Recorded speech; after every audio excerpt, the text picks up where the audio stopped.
In a quiet valley surrounded by mountains, where dawn touched the earth with gold and dusk carried whispers of crickets, there lived a young sculptor named Arian. He was known for his hands, steady, precise, and devoted. From blocks of stone, he carved faces so lifelike that villagers said they might speak if given breath. Yet, for all his talent, Arian felt incomplete. His sculptures captured beauty, but not truth. "I carve what others want," he often thought, "but what do I desire to see?" The question, simple and soft, began to follow him like a shadow. Each morning, before touching his chisel, Arian would walk to a still lake near his workshop. The surface reflected the mountains perfectly, but when wind rippled across, the reflection scattered. He stared at it often, realizing his life was the same. He reflected what others wished him to be, but whenever the smallest wind of doubt blew, his sense of self broke apart. One night, troubled by this thought, he dreamed of standing before a faceless statue, tall, silent, waiting. He reached to carve its features but found the chisel melting in his hand. He woke with unease and a strange pull in his heart, as if something unseen had spoken. "Find your own face." Days passed slowly. Customers came asking for idols, ornaments, saints. Arian fulfilled their orders, but with little joy. His friends noticed. "You work more, but you smile less," they said. He only nodded. Inside, he felt caught between duty and an unnamed longing. A longing to carve something not from memory or request, but from the unseen truth within.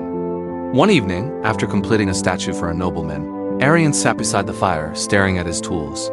The flicker of light reflected off the steel, and for a moment, he saw his own face in the chisel. Distorted, unclear. "Whose reflection is this?" he whispered. That night, he packed his things, a few tools, bread, and water, and decided to leave the valley.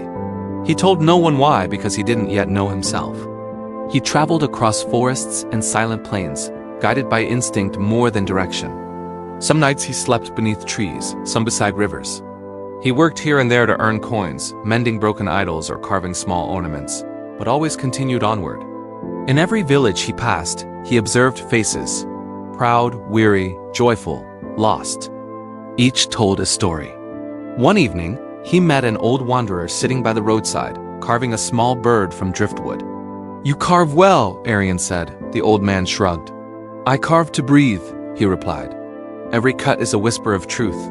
Intrigued, Arian asked what truth he carved. The wanderer smiled. "My own. Everyone's truth wears a different face." Then he tossed the wooden bird into the fire, watching it turn to ash. "What is destroyed outside," he said, "is sometimes freed within." Arian couldn't sleep that night. The image of the burning bird stayed with him. He realized he had been carving to preserve, not to discover. He sought to leave something behind for others' eyes, but perhaps vision was inward, something unseen, felt only by the heart. The next morning, he parted from the wanderer, carrying that strange wisdom like a new kind of tool. Weeks later, Arian reached a vast desert. It was nothing like his green valley, endless gold dunes, wind sighing through emptiness. He found shelter near an ancient ruin where headless statues stood half buried in sand. Their broken forms fascinated him. He sensed they were remnants of pride, kings carved to outlast time, yet now eroded and faceless. "So even perfection fades," he murmured. The sun was fierce, but at dusk, the horizon glowed like molten amber. In that solitude, where only wind and silence lived, Arian felt something awaken. "Here," he thought, "no one asks for beauty. Here, I can carve freely." He began collecting discarded stones and fragments, shaping them slowly. Days melted into one another as he carved without plan, faces emerging and fading beneath his hands. Some were calm, others twisted, some half-formed. He destroyed many, kept few. The process became meditation. There was no need to finish, no one to impress. For the first time, he lost himself entirely in the act, like the wave that forgets itself as it meets the shore. Gradually, something delicate shifted inside him, a calm clarity, a silent recognition. Months passed. The desert stars watched his quiet work. The wind became his only companion. One evening, while carving, he accidentally struck the stone too hard. A piece broke, revealing a smooth, luminous vein of crystal within. He stared, awestruck. The outer stone had always hidden this brilliance, but it existed all along. The message pierced his heart. His real work was not to shape the outer stone of the world as approval, but to reveal the hidden crystal of his own spirit. Tears welled in his eyes as he whispered, "I was the statue all along." This moment was his turning point. The outer search ended.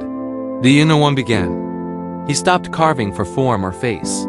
He began to etch small circles and flowing patterns that resembled wind, waves, and silence, symbols of movement and stillness. Every morning, before starting, he stood before his half-finished stone and said softly, "Show me who I am."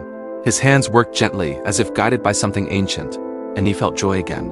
Not the joy of creation, but of communion. Years later, travelers passing through the desert found the ruins transformed. Among the crumbling kings stood new sculptures, open, formless, serene. They called it the Valley of Breath, saying the artist had vanished into the wind. But some swore they felt a presence there, gentle, watchful, as if the desert itself were breathing through the stones. In his final days, Arian wrote a single line in the sand each dawn. "To find yourself, you must carve away all that is not you." Wind erased his words daily, but perhaps that was the lesson. Even self-discovery must be released. He passed peacefully one twilight, sitting before his last sculpture, a hollow frame shaped like a doorway, open to the endless horizon. Many came after him, drawn by quiet rumor. Some saw emptiness in his work, others saw eternity. But those who stayed long enough began to feel what he had found, that within silence, beneath all masks, there lies a deeper form waiting not to be crafted, but to be revealed. Life lesson. Your true self is not something you must build or become. It is what remains when you let go of everything false. To know yourself, stop carving your life to please others. Instead, uncover the still shining core that has always been within you.